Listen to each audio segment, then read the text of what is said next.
get you a kazoo.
Everybody all partied out from St. Patrick's Day celebrations. People are celebrating early. Oh, she's got her shamrocks on, Sullen. All right, let's get started. How is everybody today? Y'all look great. Okay, so let's go ahead and move ahead.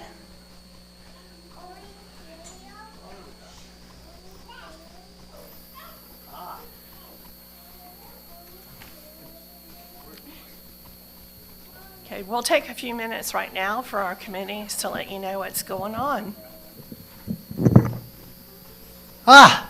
Hello there, everybody. Tomorrow is St. Patrick's Day, as you may know, and also is the men's group.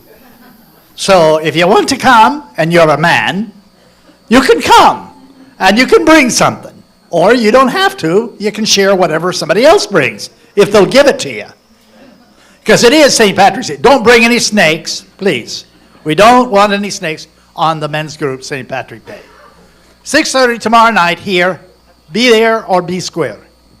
There you are. And thank you. On behalf of the meditation people of the community, here we go. The Orlando Insight Meditation Group is official. We'll be meeting here on Saturdays from 9:30 till 11, April 12 through May 3. Got it? Saturday mornings, not Saturday evenings, from 9:30 to 11 for 4 meetings in a row, and a whole focus on Buddhist mindfulness of breathing. It's more. It sounds like it's the psychology of awakening, but it's really more experiential than lecture. Having been to this class, I'm here to tell you it's more experiential than lecture. And Peter will be back next week to talk about it some more. I'm Ann Peck. I'm wearing a couple of hats.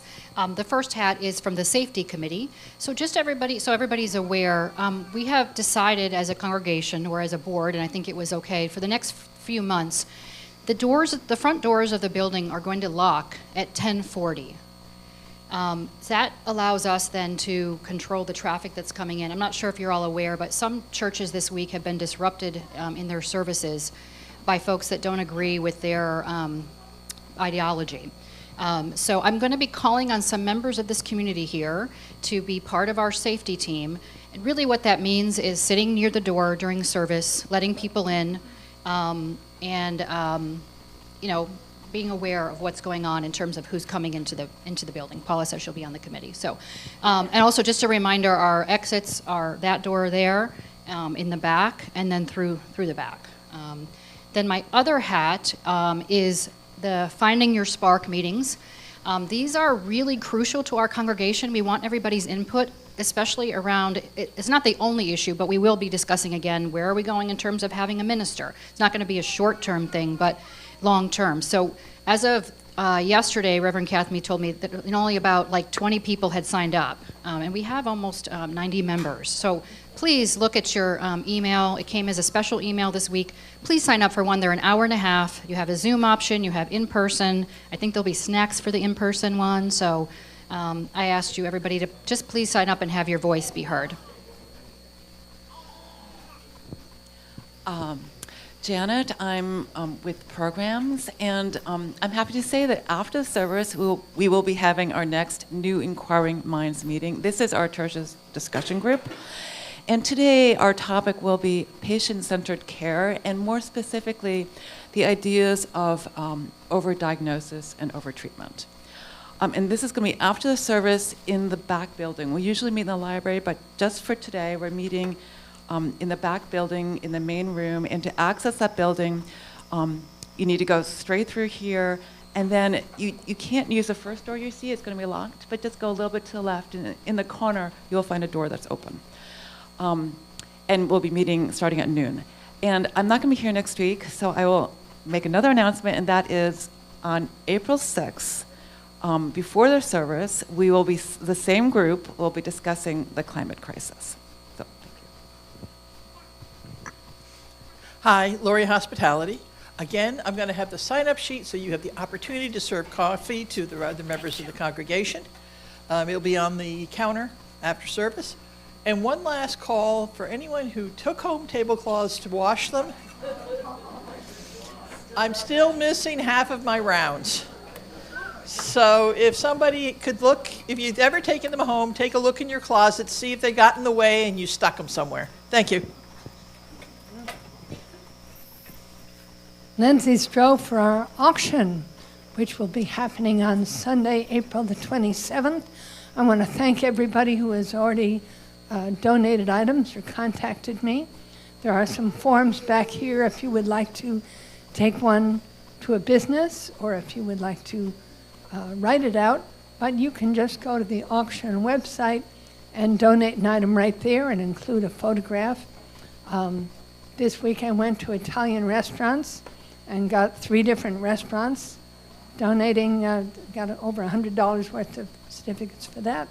And you can go to your favorite place. I've got my nail salon and my haircut place already. So go be a street walker for you. And go and get some businesses to donate. We will have a wonderful time, and I will be contacting you closer to the date about volunteering on the day or the week before as we collect items. But it's going to be fun. We're going to have a great time. And we have a wonderful auctioneer with a big loud voice who will make it fun too. Show everybody your socks. By the way, I was told that I'm wearing 2 different pair of earrings today. So either I was going for the asymmetric look, or I wasn't totally awake. You choose. But your socks match. Thank you, everybody. All right. Today's opening words are from Anne Frank. Our guest speaker today, welcome. We'll be talking about the Holocaust. And as you all know, Anne Frank was an extremely inspiring young woman. So the opening words from her: how wonderful it is that nobody need wait a single moment before beginning to improve the world.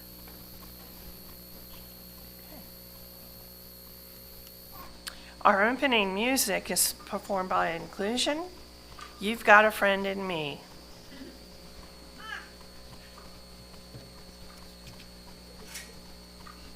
This is not the time for your kazoos. Just in case.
Thank you, Paul. I love that. We all have so many friends here, don't we? Okay. Chase, you're on the ball. Chase is our chalice lighter today. He got a haircut recently, is his big news. You want to show everybody? Oh, there's a star. And you're getting taller every day. Okay. Here you go, hon.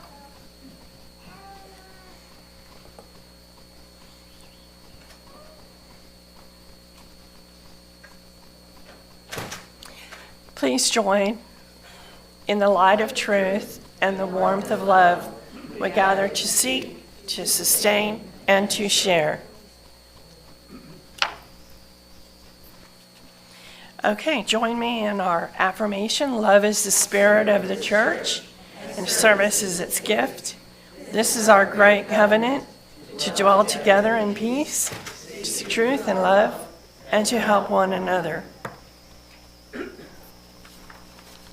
So welcome you all. Let me put my glasses on here. Let's turn around and wave to our Zoom audience. And remember, anything you say here is going out over the internet, which means it will never die. So turn to your neighbors and greet one another.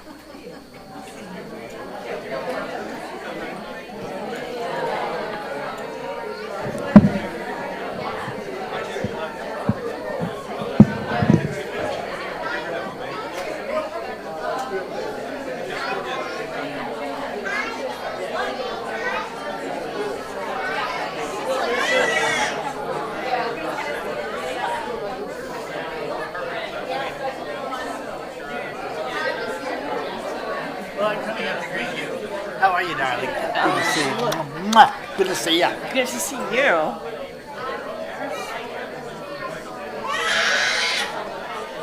I love it that you guys have to be reined in after this because everybody really wants to share and talk and hug, and that's phenomenal. And we can do that after the service even more. After the service, we'll be serving refreshments, and then after that is the Inquiring Minds meeting. So welcome to everybody. Please stay and participate. All opinions are welcome. We're going to also be having a special treat today from Stephen Poyner from the Holocaust Memorial and Resource Center. He will be introducing us to something called UpStanders and UpStanders. I'm looking forward to hearing about that. Okay, joys and concerns. Please, we invite you to come forward. She's got a concern. We invite you to come forward. We know that when we share our joys, they're doubled, and when we share our concerns, they diminish. So please come up. Remember, we're going over the internet, and we'll follow that with a short moment of meditation. Go ahead, Chase. My joy is I got a haircut. Yeah. Handsome boy.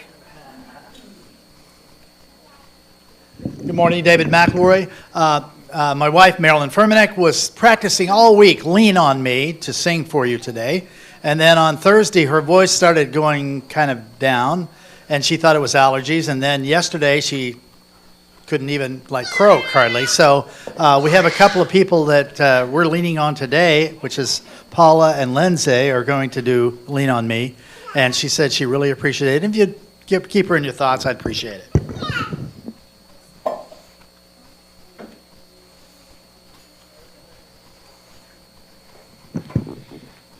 Spoiler alert, this is going to be awkward.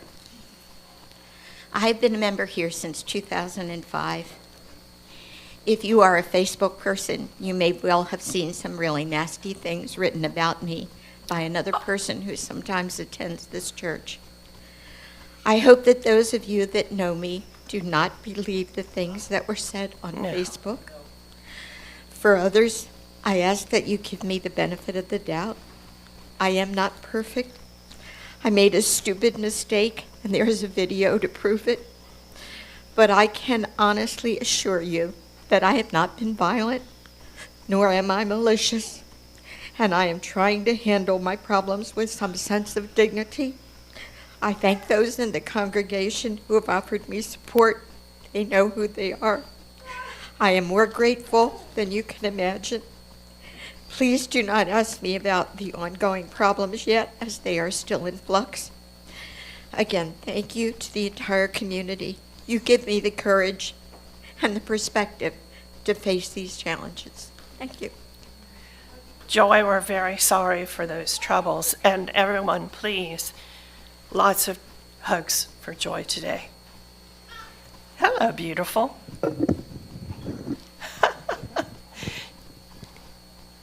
My joy is that my cousin came. Your cousin came.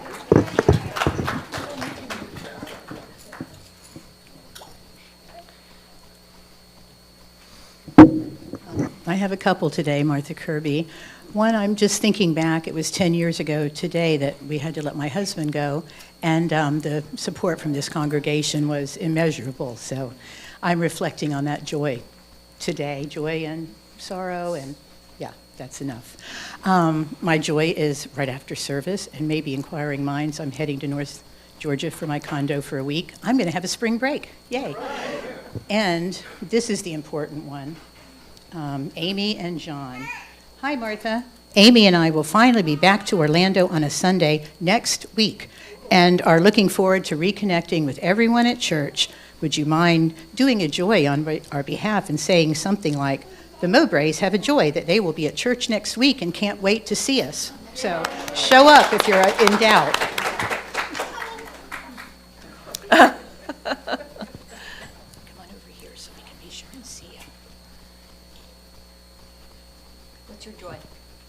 I have new clocks. She has new Crocs. Is she wearing them? She is. Oh, pretty.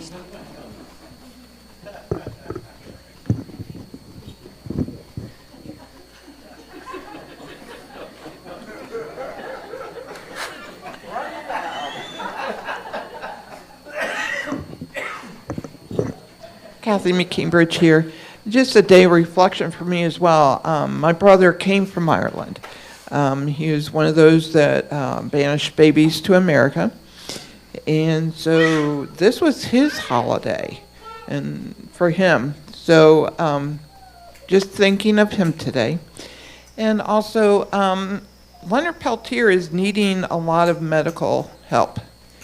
And since he's just coming out from incarceration, there is, he needs assistance financially to get shoulder surgery so he can paint and start sustaining himself more, and to have eye surgery as well. So if anybody's interested, there is only one avenue in which to do it, and I can send it to you. There are many people who are trying to do it on his behalf who are stealing the money.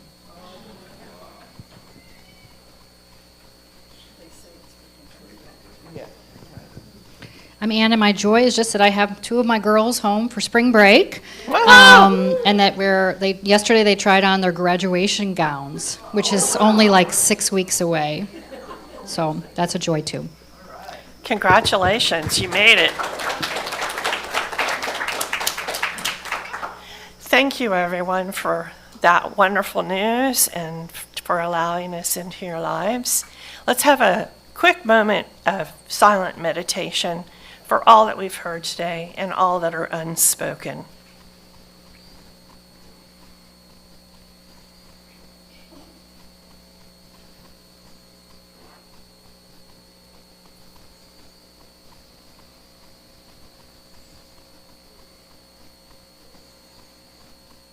Thank you.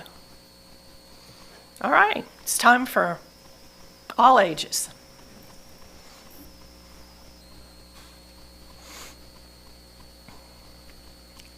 Here comes Tay.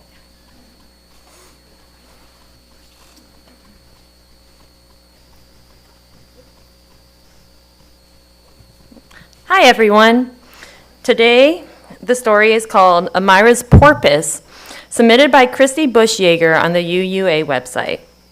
Today I'm going to tell you a story about a girl who is searching for a porpoise.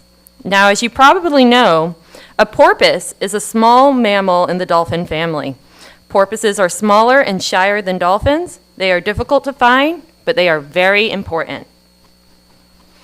Oh, you know what?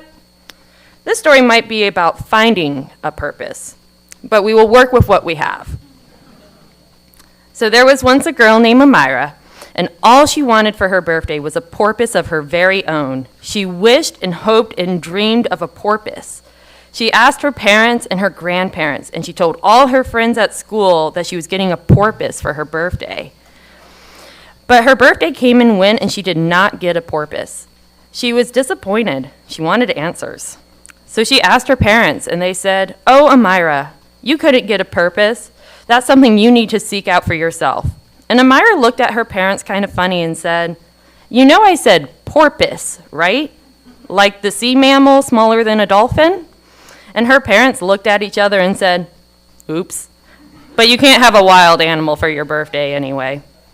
So she asked her grandparents, and they said, "Oh, Amira, we can't get you a purpose. You'll have to figure out your purpose when you're older, and sometimes even adults don't know what their purpose is." And at this point, Amira was getting a little annoyed. She said, "I said porpoise, porpoise, the sea mammal, like a small dolphin." And her grandparents said, "Oh, sorry, we misheard you, but we wouldn't have brought you a porpoise anyway. They belong in the wild, dear." Amira was fuming. Why had no one understood her when she wanted a porpoise? And now that she thought about it, why were all the adults unwilling to give her a purpose either? What was the purpose anyway? So Amira set out on finding a purpose. Over the next several years, she asked a lot of the adults she knew and trusted. And some of the adults said, "I don't know. It's a really hard thing to explain." But some adults gave her really good advice. They said, "Pay attention to the things you care about and how you use those to make a difference in the world. You may not have a clear idea about it yet, and your purpose will certainly change over time. But if you think about the things you value and how you can use those things for good, you'll be on the right track." And so Amira thought about the things she valued and cared for, things like animals and the habitats they lived in. She thought about the things she liked to do, things like learning new things and teaching those things to younger children. She thought about her heroes, people who were living their lives in ways that she wanted to copy. And she thought about what was possible in ways that she could change the world when she was older. And eventually, after some time and some work, Amira came up with her purpose. And funny thing, her purpose didn't stray too far from porpoises. She decided that her purpose was to be a caring advocate for the earth and teach others about conservation, and that's what she did. Thank you.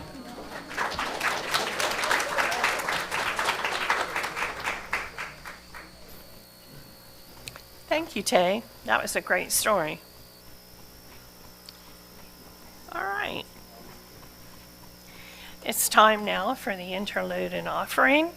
Today, the generous donations of this congregation, and you all are very generous, will be shared with the Orlando Center for Justice. Also, if you have a kazoo, this is the song for that. We're going to do All You Need Is Love. So once we get to the chorus, there's a part, in case you're not familiar, well, most of you probably are, but in case you're not, we're going to say, all you need is love, and you, with your kazoo, are going to go, boom, boom, boom, boom, boom. Cool? All right. If you've never used a kazoo before, you just hum it.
Love is all you need.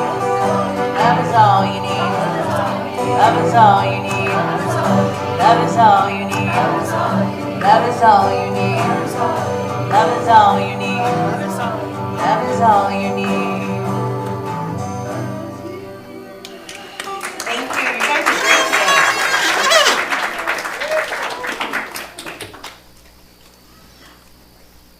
Thank you so much. That was wonderful. Okay, it's time for us to sing out our beautiful children. Love you and bless you.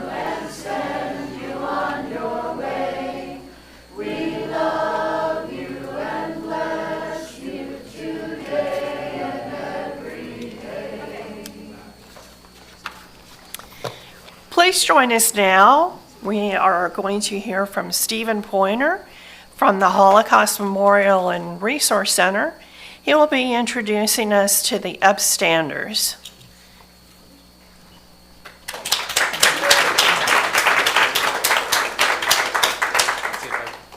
This is on. There we go. Put my phone down. Hi there. I did not expect to be blowing into a kazoo today. And I'm so glad that I did, because it really started my day off just right, because usually when I'm coming in to give these types of talks, the level of joy and connectedness is not always there. People always ask, oh, what do you think about, when you're teaching the Holocaust all the time, what does that look like? And I said, well, it really depends on who the audience is and what level of receptiveness they have to learning about this event. And also, how do you make something like the Holocaust relevant to everyone? There's a lot of disconnect. So I have this wonderful 85 slideshow that I'm going to kind of skip through a lot. So if I skip through, it's not because I'm not interested, because there's only so much we can do in 30 minutes. Skip it away, see, we've done the microphone. Because what I'd like to do is, part of it's going to be a little bit of a history lesson, and part of it's going to be just a little bit of, hopefully, time for dialogue and discussion, or I'd like you to feel free to interject, because this is one of the few times, we've got this time in history where there's lots of references to the Holocaust in many ways, and to the Nazi regime, and to other things that are going on in the world. And so I'd like to hear from our community, because one of the things at the Holocaust Center that we really hope to do is to engage in more community dialogue, because we don't see a lot of that. We see a lot of wall building and not a lot of bridge building. And that is one of the problems, especially if we stay siloed.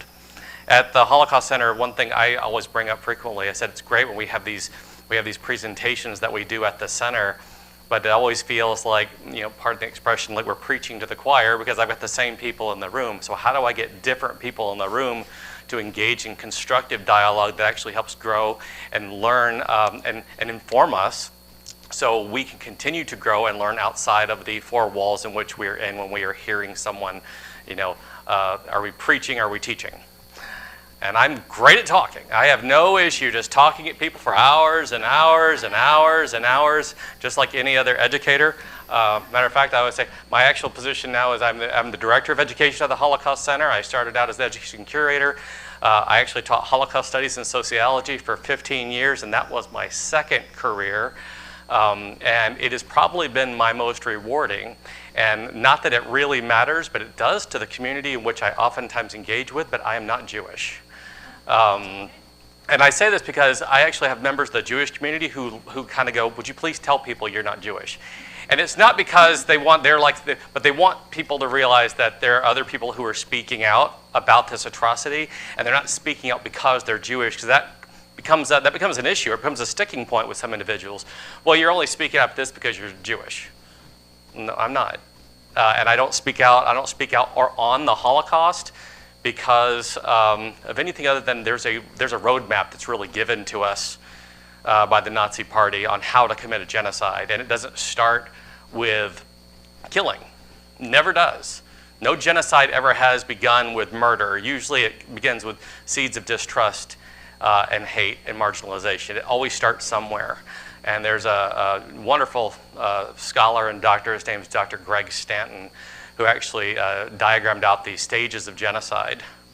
And one of the biggest stages, aside from classification and symbolization, which is like, again, find these people and classify them and who are the other. And then but one of the big stages that we see, and again, we don't have to see them in order, is polarization. And this is the thing I feel in our society today. We're very polarized, and the divisions are the hard line is drawn. And how are we, what are we doing to kind of like to heal that? And are we able to? So I am going to do a few minutes on the Holocaust itself, because I like to broaden some of our discussions to issues that we're talking about today. But in general, if you'd like to share, what do you know about the Holocaust? Does anyone have any? And that could be one or two words. It doesn't have to be something. 6 million killed. 6 million killed. Okay. Yeah. And this is and by the way, so I have actually I've studied under the scholars who are actually part of the census gathering and data sources that actually determine some of the numbers. And yes, there are actually, so realistically, even the 6 million, while Holocaust deniers often say, it wasn't really that many, actually the estimates are higher. And then and there's oftentimes, many of you might have heard the 6 million Jews and 5 million others is what people hear about. Well, the 5 million is actually way underestimated. Because again, most of that 5 billion number primarily came from the number we got was from Soviet occupied areas.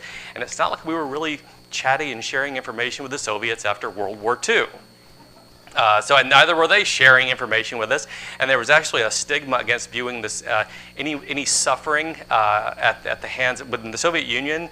The Soviets wanted to be portrayed as being strong and having fought back, and we didn't have that many people killed in our whatsoever. So this is something that was really kind of underreported, with the intention of even what we think of as Holocaust education looks very different in Eastern Europe as opposed to how it looks here in the United States. And even studying World War II. There's that, we are the victors, so we are going to report everything as though we are victorious in every way, shape, and form, and we will underreport anything that looks like we suffered or our people suffered because we want to come across as the victors. We have 6 million. I'm not going to ask a question, but many people in this room probably have a picture that pops into their head when you think of the Holocaust. If I say, unless you've never heard of the Holocaust, but many people have this vision that pops into their head, kind of this image that is their framework for which they understand the Holocaust. For me, when I was growing up, it was a picture of the camps. For some of you, it may be Anne Frank. Maybe that was how you learned about the Holocaust. The Holocaust is one of these events that is very popularized in our media, as in film, books. This is how we are teaching about the Holocaust. This isn't true in many other countries.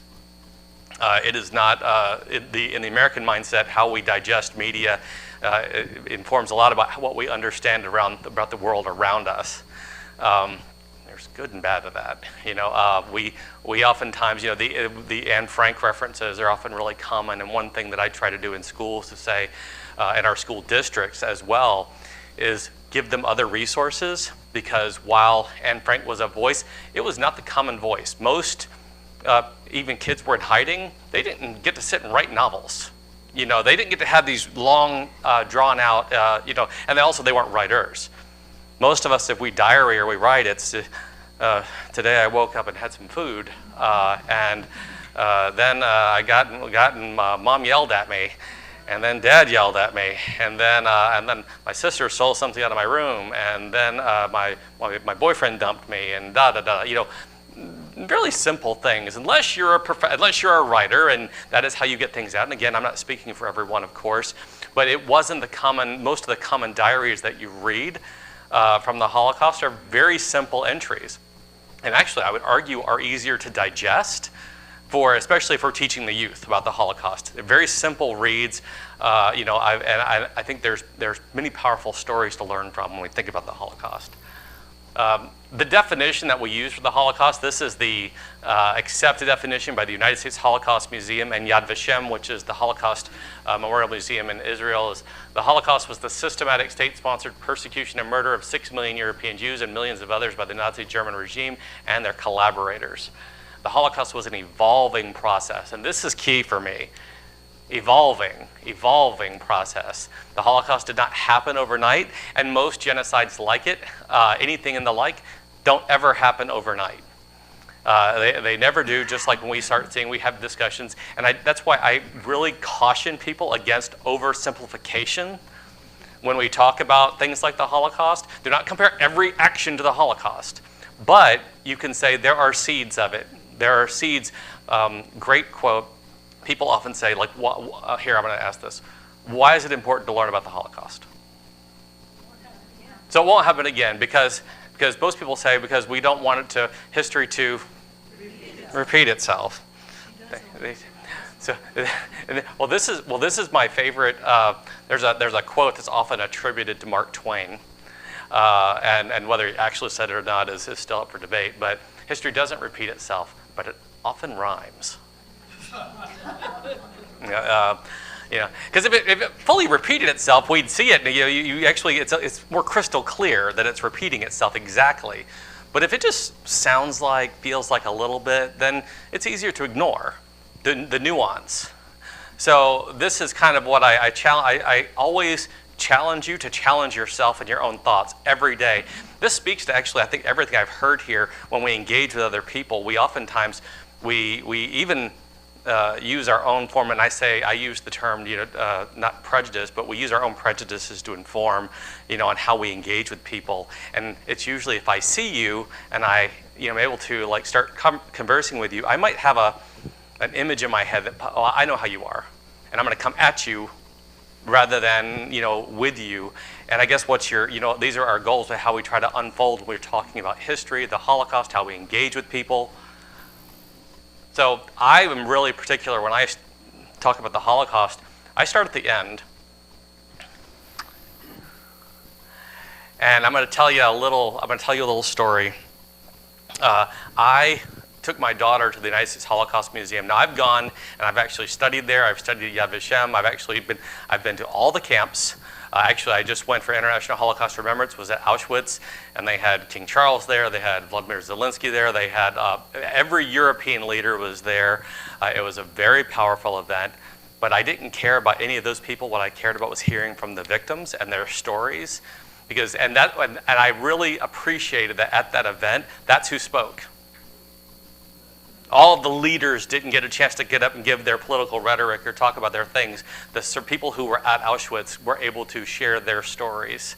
So I take my daughter when she's 12 years old to the United States Holocaust Museum, and I will advise that if you ever take children at that age or younger, some of the places that I don't actually take kids to is the places where they show the bodies being exhumed and being thrown away. I don't believe that traumatizing youth is the way to engage them in thinking about the future, and you've also not really humanized the victims.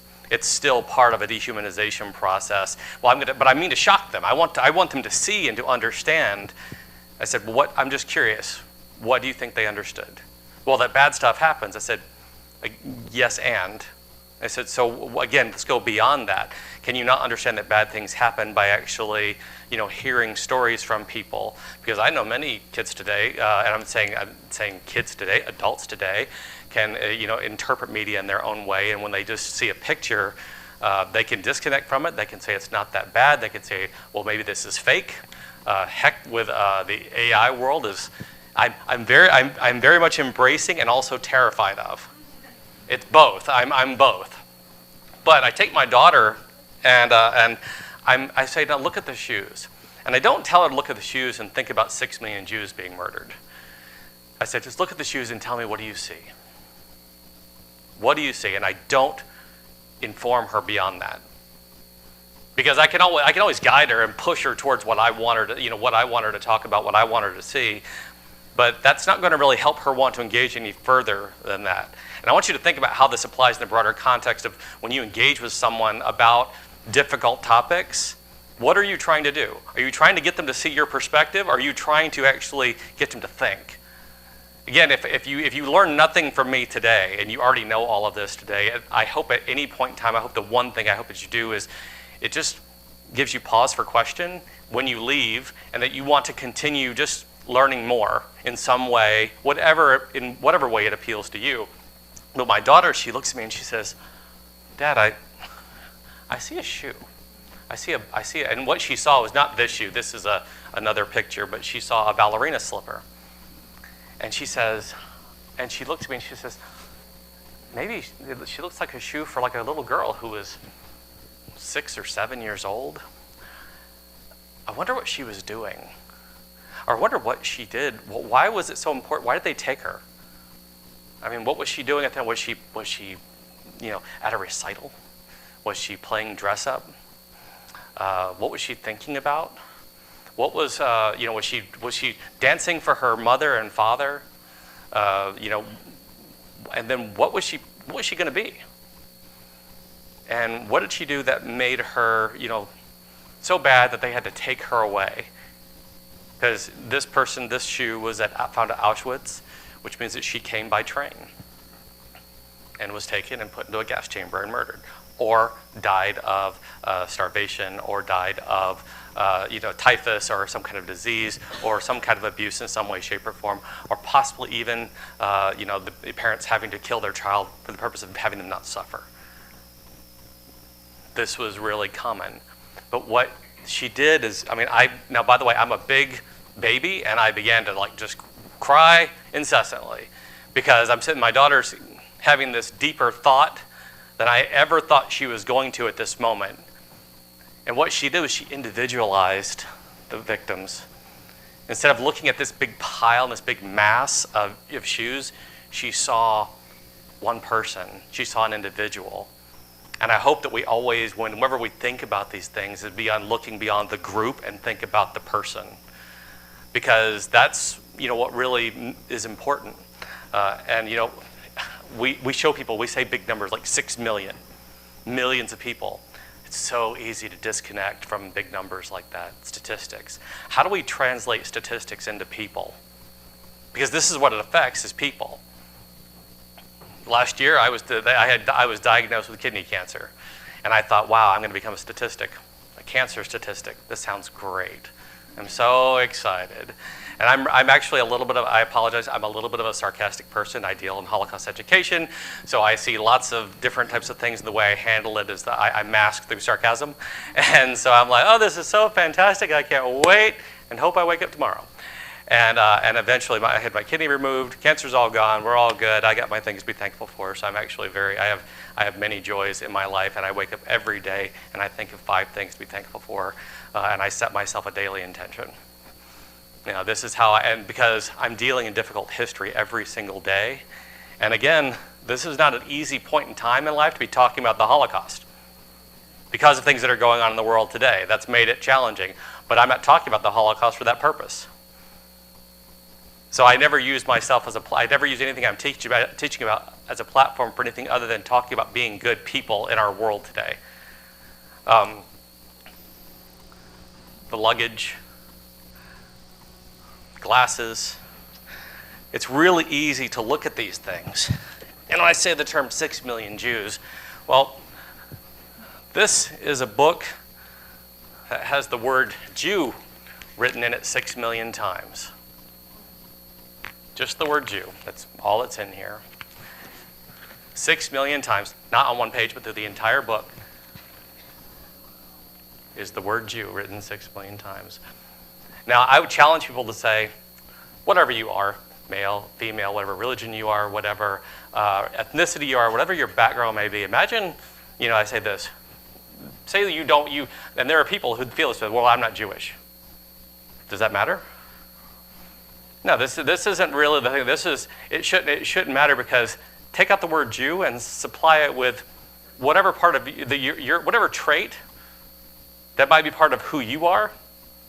And having the government define you as evil or bad, and that being your only defining trait. Because listen, I'm a father, I'm a teacher, I'm a worker, I'm a community advocate. I was baptized Catholic and raised Baptist, so I'm very confused religiously. Yes, this is my. But imagine if someone told me what my identity was, This is who you are, and what you are is bad. Not only is bad, but I'm going to make it illegal for you to be that, or to be around, or to exist, or be part of my community. You are no longer part or welcome in my community.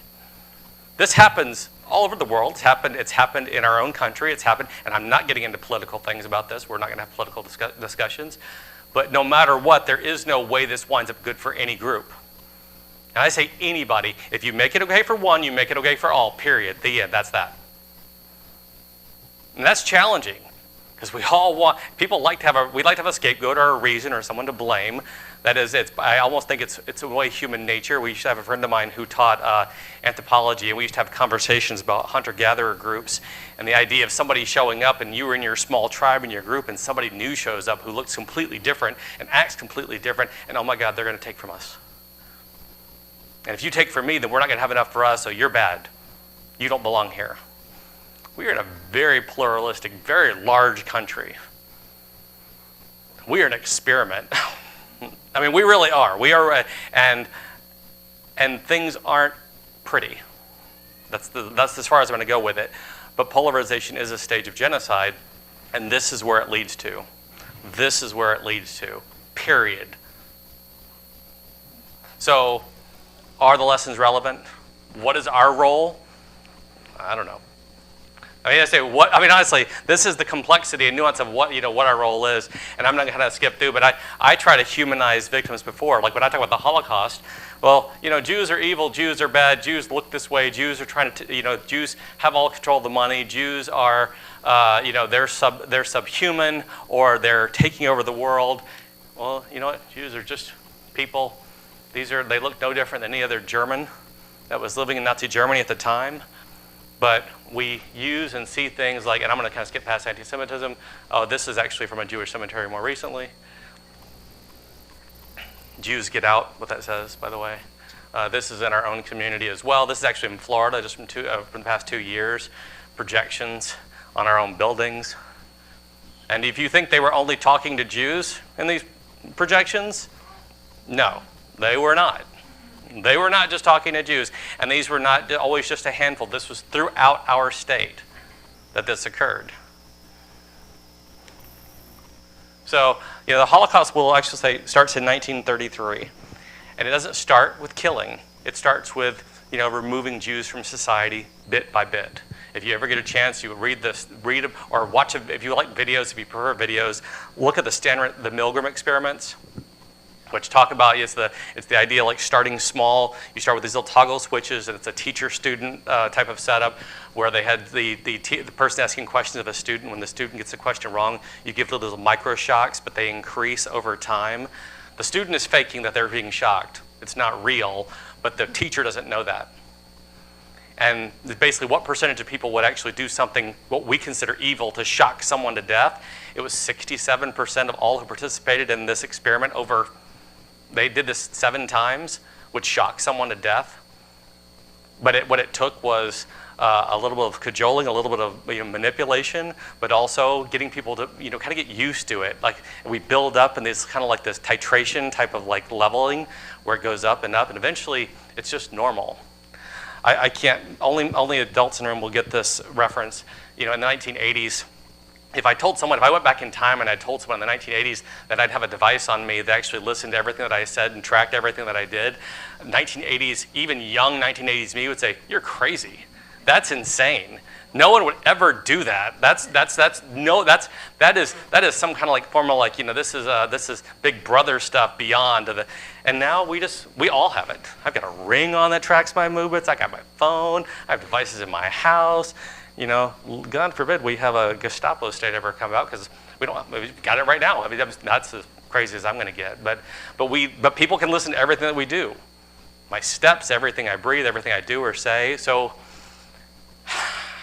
the tools are there, unfortunately, for good and for evil.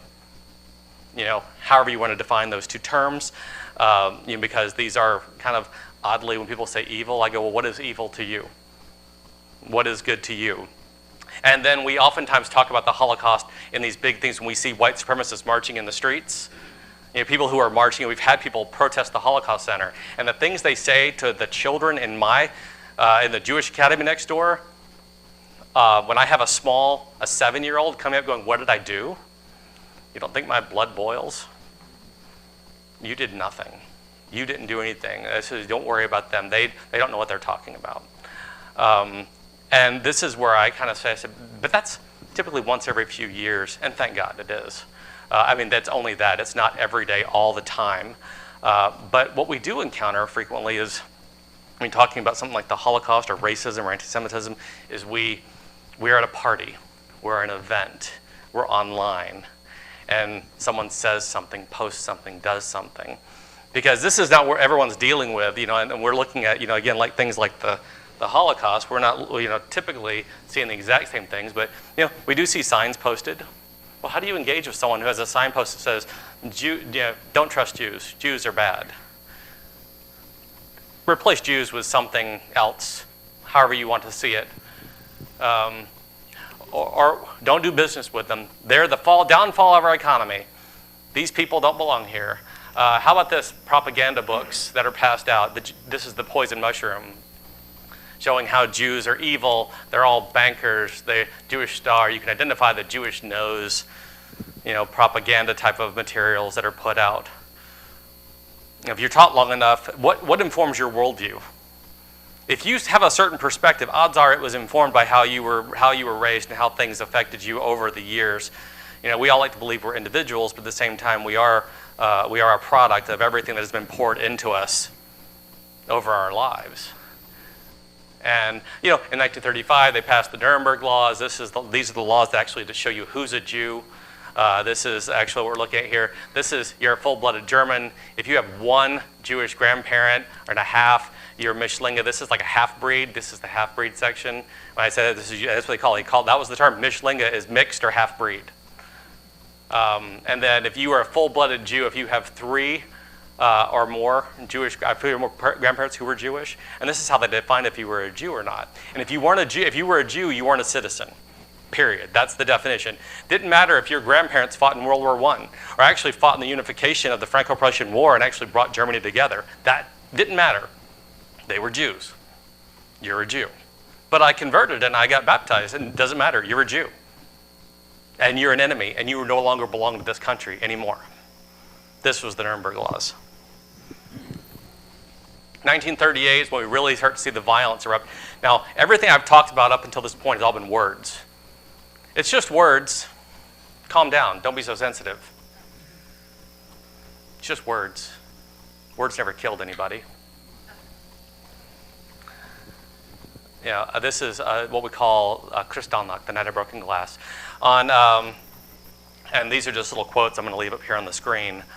But in November 7th, 1938, a young man named Herschel Greenspan goes into the Paris embassy, the German embassy in Paris, sorry, because his parents have been pushed over the border. They've actually been pushed back into Poland. They were in Germany, but they were there temporarily, but they were pushed back in the border, and they nearly died, and they lost their homes. And young Herschel is quite upset. He's angry.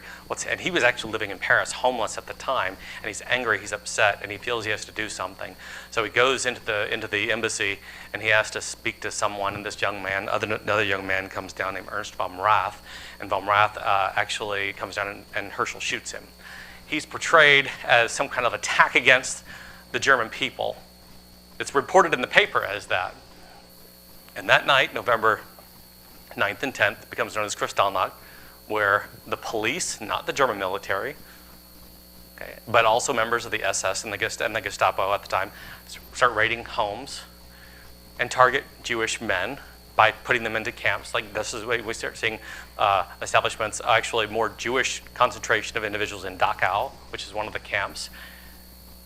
And Jewish men are arrested, and people sit by and they kind of watch, they film it. They walk by, the children walk by spitting on them. You got what you deserved. And this is what they believe, because you've heard it from 33 on. You've heard it. Anti-Semitism wasn't new in Europe. The Jews probably deserved this. They brought it upon themselves. That one did this, so it must mean they're all doing it. And all Jews are criminals. They're trying to take over our country. And the one actions, and I'm not justifying the actions of this one person. But he did it out of this type of retaliatory type of feeling that his family was under attack himself. Ursula Rosenfeld, that was the end of my school days, really. It was also the end of my family life. I didn't realize it was the end of everything.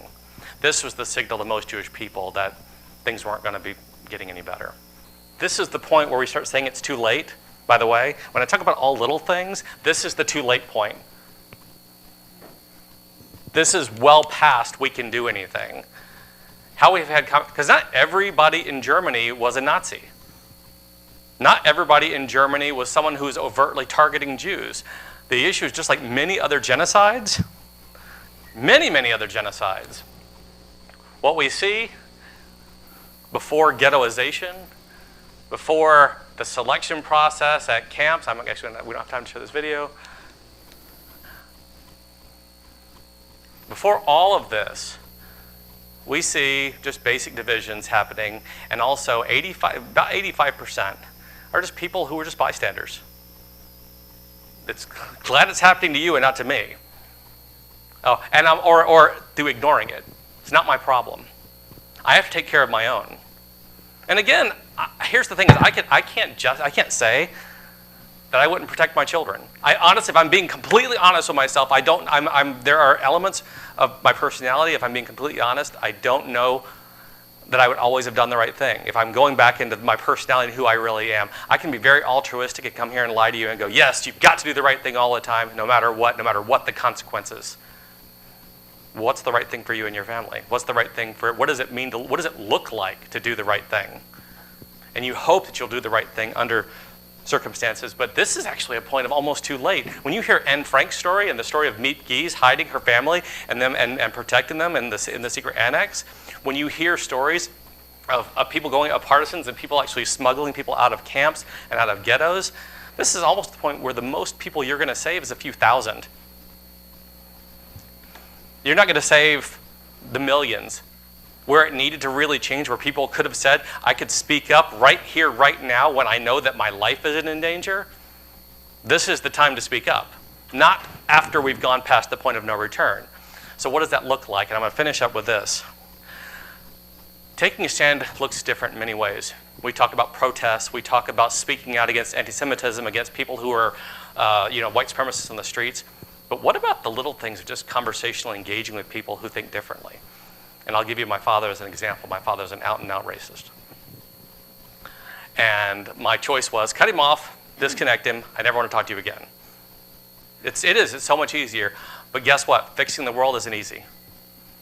We don't have the diet pill for fixing everything. If that's what you want is the pill to fix everything, I need to change you right away, you're going to be sorely disappointed. What's the other option? Well, we just kill everyone who doesn't agree with us. Oh, well, what does that look like? One of my best examples is Daryl Davis, who's a black jazz musician who's gotten over 100 members of the KKK to renounce the Klan and hand over their robes all through conversation. And I've met him. We've had many conversations. I'm bringing him back to Orlando in the next few months for a conversation. But the things he's asking people to do are things that many people on my side, my progressive side, people that I think want to honor and respect everyone, are like, that's a lot.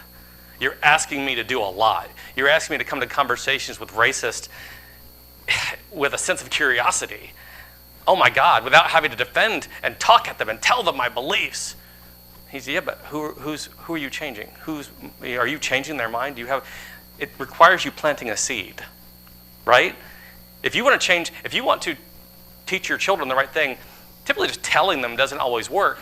But if you plant a seed and you get them to believe it's their own idea, you find that little chink in the armor, that message, to have them go home going and question their own reality. Wow, maybe you're right. That's how Daryl starts out all of his conversations. He finds a common through line and a connection. And for him, it's music often. And then he has conversations with people and here's the thing, it's not an overnight process. It's not instant. So a couple of things, I'm going to give you a couple of strategies real quick, and I'm going to go through these really quick. But if you're in a conversation, if you're in a space where you want to say something, someone has said something that you don't agree with, and I'm not talking about a white supremacist, but someone has just said something that you're like, it's a little prejudice. So I'll give you my safe, not safe example. This is not a safe example, but it's been said to me. And again, I'm not Jewish, but I had a woman who said to me one time, I was selling my RV, and she goes, I got a guy in the back. who's going to who'll buy it from you.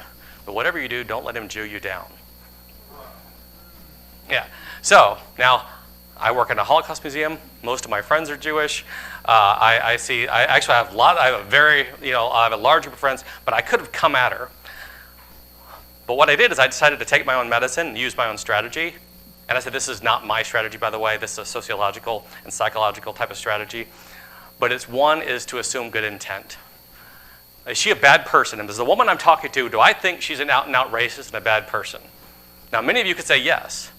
Well, the woman's actually was, if you listen to her story, she's actually new to America. English is her second language, and this was something actually she learned as just something she heard as a vocabulary. This is just a way that means that you met a cheap person. She has no idea about the history behind the term. Had I come at her, do you think I would have done anything that would have brought her alongside me to learn anything? Not a thing. It would have done no good whatsoever. Matter of fact, if anything, it would have immediately put up a wall. She would have gotten defensive. She would have been bothered. And I would have gotten my piece out. If you get your piece out, good for you. You've done no good, though. Sorry, now I'm talking at you. I apologize. Okay, but you haven't done any good. You haven't changed anything. You've gotten to say your piece. But again, who are we changing if we're only talking to people who think like us? So, but you have to know, is it a safe environment? Is it safe for you to speak up? What's your intention for speaking up? What's your ultimate goal? And this is a lot. You have to process this, by the way, in like 2 seconds. I'm giving you, in 2 seconds, you have to have this conversation inside your head. I have lots of conversations in my head. I'm having them right now, as you can tell. I got lots of things going on. But, and then what's happening around in the environment? If I say something, again, is it safe? Is a bunch of people going to beat me up? And if they are, if I don't care, fine. But again, what's my ultimate goal? And here's some things that can say, and these have all worked for me, by the way. With assuming good intent, you can actually ask, so what did you mean by that? Where did you hear that? My favorite thing now as a teacher, I always go, where's your source for that? Primary source, by the way, not that you heard it from somebody. Like, really, where did you, do you understand what I mean? Ask a question. Yeah, kind of a little bit of curiosity. And you can say, now, some of you might start off, if you're new to this method, you start with a little sarcasm. You might be a little sarcastic in the way you approach it, or a little defensive. If you can come at it with less defense, it works. It's a little better. My other thing that I love to say is, if they're kind of being aggressive, I'm not going there. It's okay to walk away and go, I'm not going to feed in. I'm not feeding this narrative. I'm not going to go down this path. And if you don't have the energy, that's another thing. It's completely human of you to not have the energy to deal with this. You can also make it individual. Were you talking about somebody in particular? Were you talking about someone in particular? Or my other favorite is kind of breaking the stereotype myth, going, lots of people do this thing, X. The thing you're talking about, you're blaming on everyone. All Jews are, Jews control all the money, or all Jews are bankers. And there's lots of groups and lots of people who are bankers. Lots of people in the media. There's lots of people who influence lots of different things. But you kind of make it a little more culturally universal. But my most favorite feels like a thing you teach even children. Say, ouch, ouch. Now here's the thing, is if the person is someone you even know at all, there's no response. You've opened the door for dialogue. You haven't threatened them. You haven't come at them. You've let them know that this hurts you in some way. That sounds childish to say, but I've had people use it. And I'll give you an example. We had the Jewish women of the villages come down. It was a 200-person group. And this one person came up to, was planning and doing everything in the group, and she was very demanding, and so were a lot of the women. And the one guy said, hey, Jewish women really are demanding, and they really are, oh my God. And the one lady who's our office manager is Jewish. She came up, she says, ouch, that hurt. And he goes, oh, no, I didn't. And he immediately felt bad. I mean, it put him, but it didn't put him on the defense so bad, but it started a dialogue where she said, but do you understand how that kind of bothered me? She didn't come at him with such an attacking tone, but immediately he undid everything and kind of said, you know what, I was feeling stressed in the moment. I was, da-da-da, and it seemed like something to say, and I really was just wrong by saying it. And he learned. Has never said anything like it since. And I don't think he didn't do it by just burying it, because if all you're doing is getting people to bury it, and pretend like, no racism allowed. Well, that doesn't mean they're not being racist. That doesn't mean they're not discriminating. Yeah, they're stifled. You just haven't given them permission to act on it. But if you can show them error in their logic, if you can get them to actually think, okay, maybe this was the right thing, depending on what level they are. Again, I'm not talking about Klan members. That's a little different of a process. But, again, what is the intention of your conversation? And this is what I hope people learn from, because we have to start small, because this is where it goes. And again, if you're not Jewish, think of any other group. Think of any other genocide that's happened in the world. Don't oversimplify. Translate statistics into people. Have deliberate conversations, but have them in such a way that you have an intention of what I want to do to actually grow and build a better community. Because that's the mission of the Holocaust Center, is to use the lessons of the Holocaust to build a community free of anti-Semitism and all forms of prejudice and bigotry. I don't love isms. Isms are never good. It's like Ferris Bueller says, isms. He was saying, I don't like isms on the whole. You're usually bad. There's fascism. This is any type of the types of misogynism. This is anti-Semitism, racisms. These are mostly bad. So I hope that you guys will go forth and have good conversations. If you'd like, I actually have a little document I can actually send out. I can send out to you, Martha, if you'd like. That actually has some of these in a nice little chart. I usually have. I was thinking about having the center make one as a little carry around, like a little pocket thing. Just especially when you're in that moment, because it's really hard in the moment. I was going to think of that thing to say, but I just want to. Okay, screw you. This is that's the. I'm done. Again, the easy one is the walk away. I can't. I can't write with you right now. I'm not going to engage in this dialogue. But point being, my racist father. I'll go back to finish this story. My father, to this day, I have tried this method. I've tried planting seeds, different seeds in his mind. And yesterday we had a 3.5-hour conversation about some issues that we have traditionally not agreed upon going on in the world today. And his eyes have been opening, and he's actually been changing. My father's 79 years old, and he said, I'm really proud of the work you're doing. And considering that, again, the first thing he said when I got this job was, you're going to work for the Jews, are you? Exactly the first thing he said when I first got my job. Now, I could have shut him down, and I only didn't because my now ex-wife, apologize, but she actually said, my parents are dead. Is there any chance that all the stuff you talk about that you actually are willing to put into practice so you can kind of do something different with your family? Is that a possibility? Or should you just throw him away? And I said, so much easier just to kind of not talk to him. It's exhausting. It is mentally draining and exhausting. But yesterday was probably one of the most rewarding moments of my life with my father, to kind of see him kind of go, a lot of things he's witnessed, and I'm not going to be political, but things that he's witnessed where he's like, I'm seeing dangerous things, and I'm really bothered by some of the things that I see. And he's like, I sit and listen to you talk about these things for so long. This was amazing. And we had such a good dialogue and conversation. And so I sent him these things. And honestly, I've never seen my father open his eyes to so many diverse views and beliefs and viewpoints in my entire life. And so I really try to practice what I preach. I try not to put that on anybody, but know that this is hard. What I'm asking you to do is very challenging. It requires you to be more rational than emotional. It requires you to take a pause. It requires you to take a breath. Because the other side that likes to be more racist, they're purely acting off emotion and response. They are not irrational. They are not being rational. They are acting off a pure emotion. They're acting off their own worldviews. And how can you unwind that worldview if we really want to make a difference? Or we can all just sit in here and talk to each other and tell us how great we are about what we do for ourselves, as opposed to building a better community. And that's what I hope we're doing. And I believe that everyone in here wants to do that, because I've seen some beautiful things. I love everything that I've heard this morning. And I just think there's lots of opportunity for us out there. There's lots of it. It's everywhere. If I drove out, I could throw a rock and hit opportunity for making the world a better place. But again, that's about as far as I get into the Holocaust. I thank you so much. I'm pretty sure I've gone well over my time. But thank you for everything. And if you have any questions, if we need to wait until after, or if you'd like to do it now, it's up to you. I think they're done. After, feel free. Okay. But thank you all very much for your time today.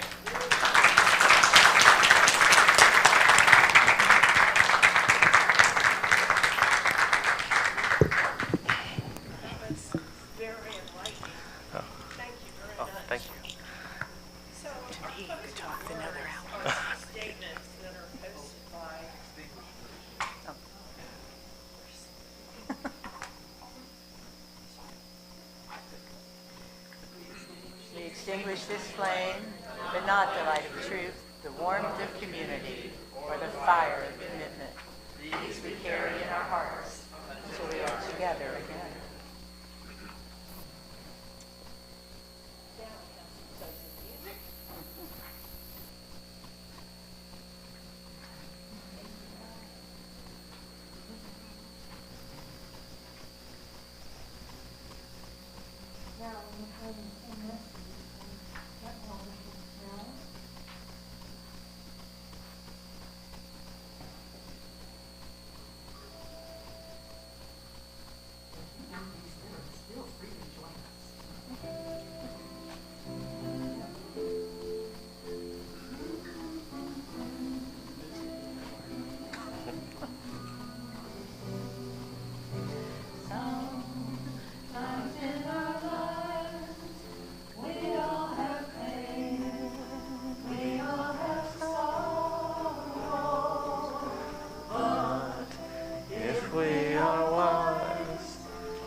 To lean on.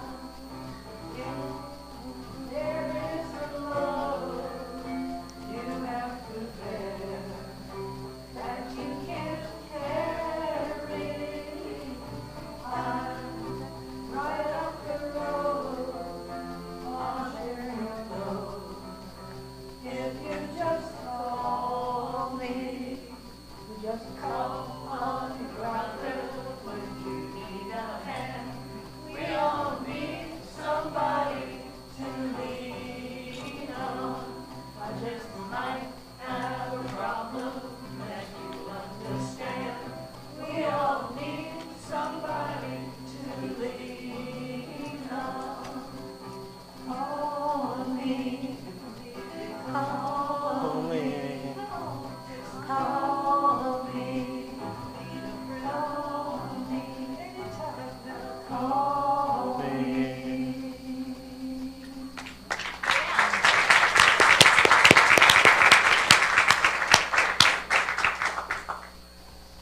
Thank you, ladies. These two statements are posted by the Holocaust Museum. Maybe pull them back right now. Yeah. Thank you. Better? Yes. Sorry, I have to stop. It is our responsibility to inspire future generations to stand up against hatred, prejudice, and evil. And this other quote: "The lessons of the Holocaust are not Jewish, but universal. And unfortunately, the lessons remain relevant today."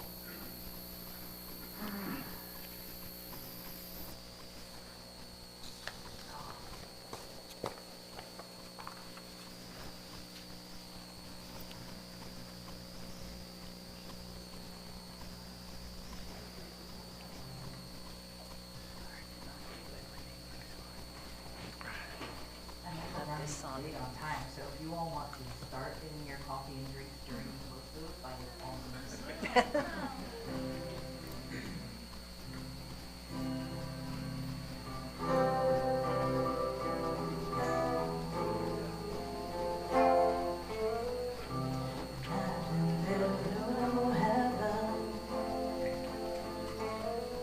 It's easy if you try. No hell below us.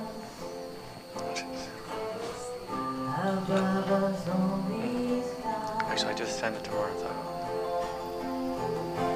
Imagine all the people living for today. Imagine there's no country. It isn't hard to do. Nothing to kill or die for. No religion too. Imagine all the people living life in peace. You may say I'm a dreamer, but I'm not the only one. I hope someday you'll join us, and the world will be as one.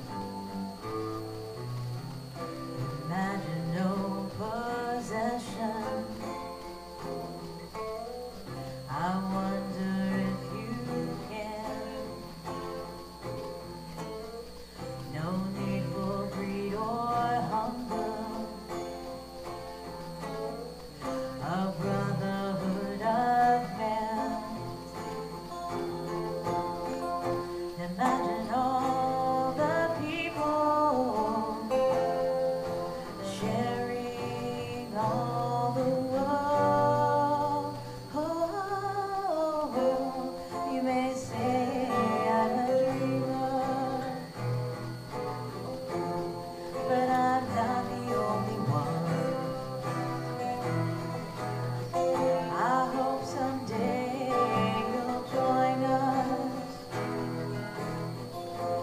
and the world will live as one.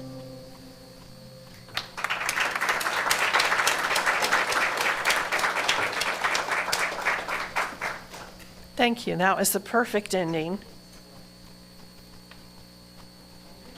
So, we're all done. Go eat.